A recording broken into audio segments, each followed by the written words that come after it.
मदद करती है। तो सबसे पहले हम बात करते हैं अल्फा सेल्स की। अल्फा सेल्स के अंदर जो मौजूद होता है वो होता है glucagon. Glucagon hormone alpha cells से रिलीज होता है या उसके अंदर इसका निर्माण होता है या प्रोडक्शन होता है। ग्लूकागोन करता क्या है कि ग्लाइकोजन को, यह हार्मोन करता क्या है, ग्लाइकोजन को ग्लूकोज में चेंज कर देता है।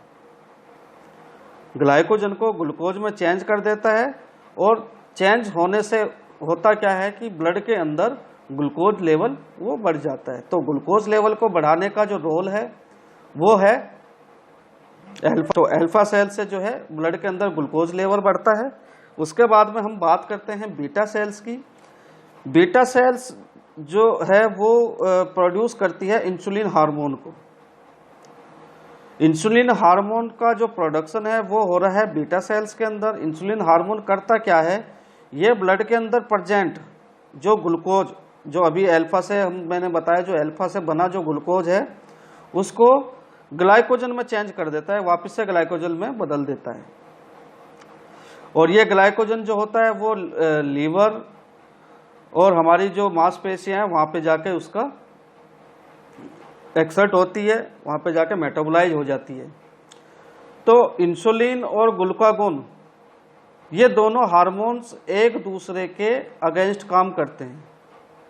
तो जाहिर सी बात है जब ये अगेंस्ट काम करते हैं तो ब्लड के अंदर शुगर लेवल मेंटेन रहता है, रेगुलेट रहता है और स्तर जो है वो एकदम सामान्य रहता है। ना ब्लड लेवल, ना ग्लूकोज का लेवल बढ़ता है ना घटता है। तो ये चीज़ याद रखने वाली है कि अल्फा और बीटा सेल्स जो हैं वो एक दूसरे के अगेंस्ट काम करती है, जिसकी वजह से ब्लड के अंदर ग्लूकोज लेवल मेंटेन रहता है। अब बात करते हैं हम डेल्टा सेल्स की। डेल्टा सेल्स से सोमेटोसेमेरिन या सोमेटोस्टेनिन नामक हार्मोन रिलीज होता है। ये पिट्यूटरी ग्लैंड्स के जो हार्मोन रिलीज हो रहा था, ग्रोथ हार्मोन जीएच हार्मोन है, उसके साथ मिलकर फंक्शन कंप्लीट करता है। उसके बाद में आती है अगली सेल्स, एफ सेल्स। तो एफ सेल्स से जो हार्मोन रिलीज होता है वो होता है pancreatic polypeptide hormone. Pancreatic polypeptide hormone है, जनरली ये डाइजेशन के अंदर अपना रोल या अपना फंक्शन कंप्लीट करती है, उसके डाइजेशन में हेल्प करने के लिए। और चारों की चारों सेल्स का सबसे बड़ा जो है यही रोल है कि ये 4 तरीके के अलग अलग डिफरेंट हार्मोन्स को रिलीज कर रही है। अल्फा सेल जो थी वो रिलीज कर रही थी ग्लूकागोन को, बीटा इंसुलिन को, डेल्टा कर रही थी सोमेटोस्टेरिन को और एफ सेल्स थी वो कर रही थी पैनक्रियाटिक पॉलीपेप्टाइड को। तो ये सभी बॉडी के मेटाबॉलिज्म को रेगुलेट करते हैं, डाइजेशन को रेगुलेट करते हैं और ब्लड शुगर्स को का लेवल को मेंटेन करते हैं। अब हम बात करते हैं हम नेक्स्ट ग्लैंड की, एड्रिनल ग्लैंड की।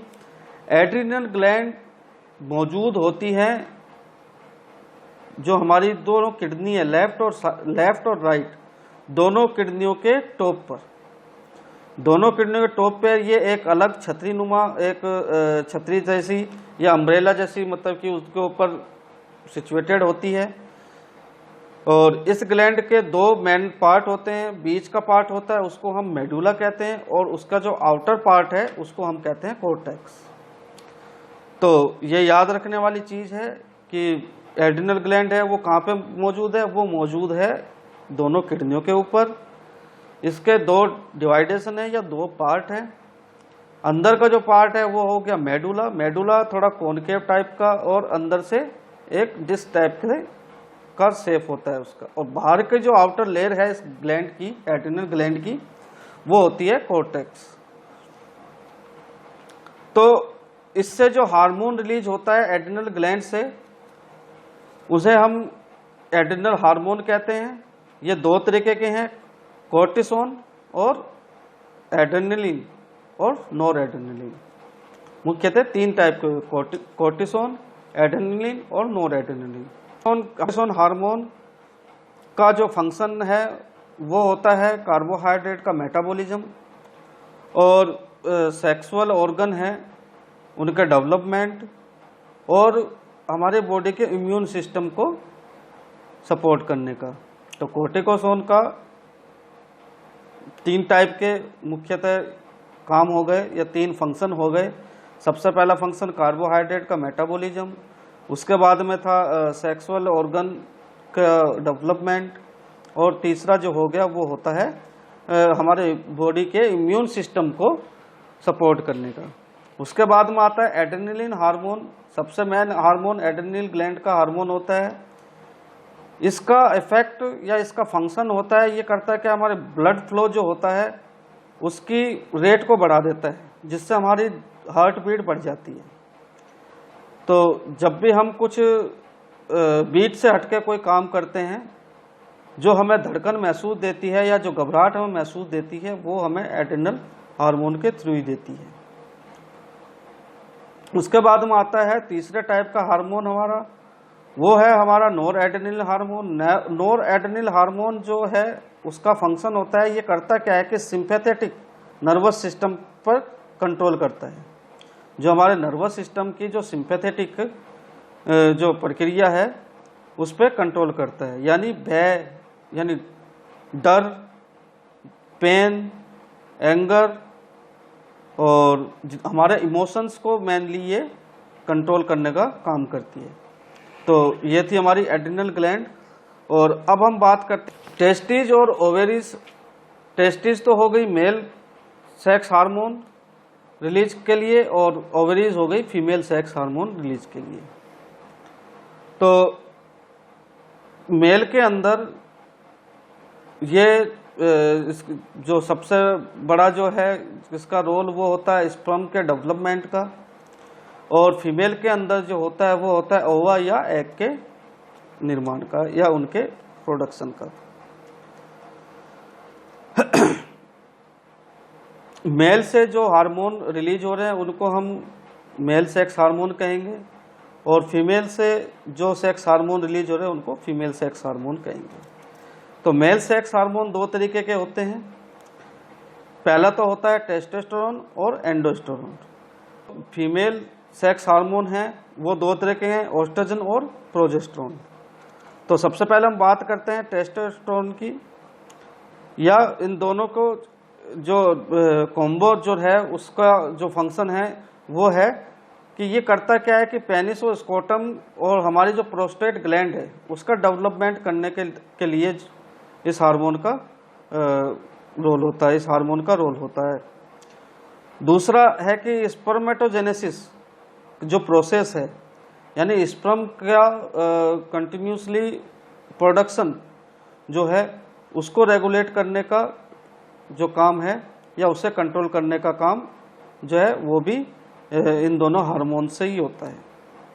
दूसरा है कि बॉडी के अंदर जो सेकेंडरी सेक्स कैरेक्टर्स हैं जो कि आफ्टर प्यूबिक एज होते हैं, उनके डेवलपमेंट के अंदर भी यही हार्मोन काम करते हैं। उसके बाद में है कि ये कई तरीके की मेटाबॉलिज्म एक्टिविटीज है उनके अंदर भी रोल करते हैं, और लिबिडो बोलते हैं उसको भी ये प्रोड्यूस करती है। अब बात करते हैं हम फीमेल सेक्स हार्मोन की। फीमेल सेक्स हार्मोन 2 टाइप्स के हैं, एस्ट्रोजन और प्रोजेस्टेरोन। एस्ट्रोजन का जो मेन रोल होता है वो होता है सेकेंडरी सेक्स कैरेक्टर्स, यानी जो प्यूबिक एज के बाद में जो डेवलपमेंट बॉडी के अंदर या फीमेल के अंदर जो डेवलपमेंट होते हैं उनको रेगुलेट करने का या उनको डेवलप करने का होता है। दूसरा होता है मेंस्ट्रुएशन को कंट्रोल करने का। तो जो साइकिल है उसके रेगुलेशन का जो कंट्रोल होता है वो भी एस्ट्रोजन हार्मोन के थ्रू होता है। अब बात करते हैं प्रोजेस्टेरोन की। प्रोजेस्टेरोन का मेन एक्टिंग एरिया है वो होता है यूट्रस और चेस्ट।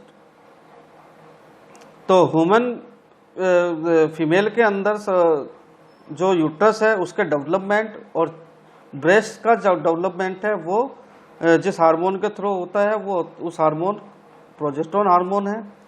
प्रोजेस्टेरोन हार्मोन के अंदर फर्टिलाइजेशन का जो प्रोसेस होता है एग और स्पर्म का जो फर्टिलाइजेशन होता है उस प्रोसेस को कंप्लीट करवाने के लिए जिस हार्मोन की जरूरत होती है उस हार्मोन प्रोजेस्टेरोन हार्मोन उसमें अपना रोल देता है।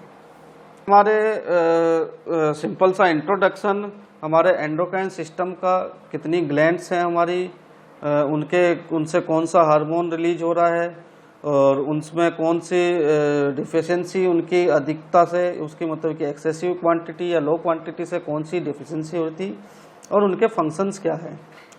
तो आई होप कि आपको ये वीडियो पसंद आया होगा। Thank you so much.